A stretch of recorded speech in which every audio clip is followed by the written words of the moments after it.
Carpenter पति ने पत्नी को पढ़ाया, लेखपाल बनाया, पहचानने से किया इनकार। पति का रो रो कर बुरा हाल, योगी करेंगे ऋचा की बेवफाई का हिसाब। 5 साल पहले हुई मुलाकात, 2 साल से शादी कर बिता रहे थे जीवन भर का साथ। दिन रात कारपेंटरी कर पत्नी को अफसर बनाने की खाई थी कसम। अब लेखपाल बनते ही फुर हो गई मैडम साहिबा। लोग बोले पत्नी को पढ़ाओगे तो पछताओगे मेरे यार, फूट फूट कर रोने लगा गरीब पति। तो योगी से लगाई गुहार, महाराज बचा लो मेरा परिवार, छिन जाएगी ऋचा की लेखपाल की नौकरी, निकल जाएगी लेखपाल साहिबा की अकड़। जिस पत्नी को अपनी कमाई का पाई पाई लगाकर एक कारपेंटर पति ने पढ़ाया, उसके साथ उसकी लेखपाल पत्नी इतना बड़ा धोखा करेगी उसने कभी सपने में भी नहीं सोचा था। लेकिन अब बेवफा लेखपाल बीवी के कारनामों की पूरी लिस्ट सामने आ गई, जिसे देखकर योगी भी दंग रह गए। कुछ महीनों पहले हुए एसडीएम ज्योति मौर्य के केस ने हर किसी को हिला दिया था, जब एक पत्नी ने अफसर बनने के बाद अपने पति से बेवफाई कर डाली और किसी और के साथ इश्क लड़ाने लगी। उस वक्त मामला लखनऊ तक भी पहुंचा था और ज्योति मौर्य केस में योगी ने सख्त कार्रवाई का आदेश भी दिया था। लेकिन अब झांसी की ऋचा ज्योति मौर्य से भी एक कदम आगे बढ़ गई है और लेखपाल बनते ही अपने कारपेंटर पति को पहचानने से इनकार कर दिया। इन मैडम के कारनामे सुन आप भी दंग रह जाएंगे। झांसी में एक पति ने बताया कि उसकी पत्नी लेखपाल बन गई तो उसने घर छोड़ दिया और बातचीत करने भी बंद कर दी। पति ने कहा कि मैं कारपेंटर हूं, यह बात पत्नी को खल रही है और इसलिए ही उसने लव मैरिज के 2 साल बाद मुझे छोड़ दिया।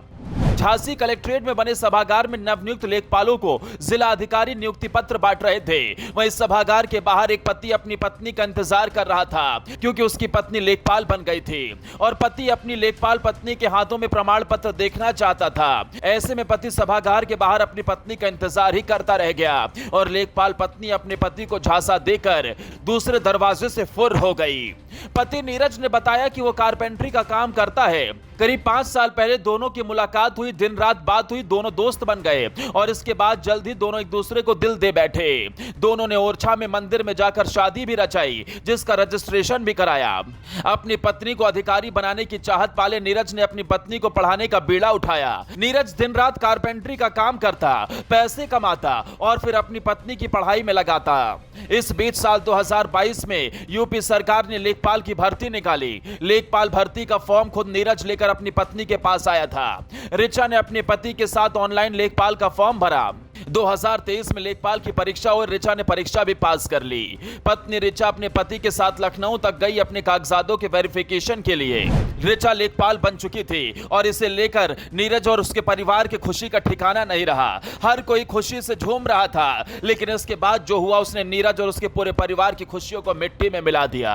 पति काम पर गया तो पत्नी भी कॉलेज जाने के बहाने घर से निकल गई, लेकिन ऋचा फिर कभी वापस नहीं लौटी। रोता बिलखता पति पत्नी की तलाश में भटकता रहा, ससुराल गया, कुछ सुराग नहीं लगा। पुलिस में जाकर लापता होने की शिकायत दर्ज कराई और फिर पुलिस की जांच में पत्नी का पता चल गया। तो ऐसी सच्चाई ऋचा ने बताई, जिसे देखकर पुलिस भी हैरत में पड़ गई। ऋचा ने कहा कि वो अब लेखपाल बन गई है। उसका पति कारपेंटरी की छोटी सी नौकरी करता है और ऐसे में दोनों में अब जमीन आसमान का अंतर है, इसलिए दोनों साथ नहीं रह सकते। पति नीरज का आरोप है कि लेखपाल बनते ही उसकी पत्नी ने उसे छोड़ दिया, मोबाइल बंद कर दिया, बातचीत भी बंद कर दी। वहीं जब पति को यह पता चला कि उसकी पत्नी अब सभागार कलेक्ट्रेट में सर्टिफिकेट लेने आ रही है, तो वो भी वहां पहुंच गया। लेकिन पत्नी ने वहां भी बेवफाई की सारी हदें पार कर दी और बैक डोर से पति को ही झांसा देते हुए निकल गई। अब ऐसी बेवफाई पर आप क्या कहेंगे? सोशल मीडिया पर लोगों का गुस्सा भड़क उठा है। लोग तो कह रहे हैं कि अब पत्नी को कभी मत पढ़ाना मेरे यार।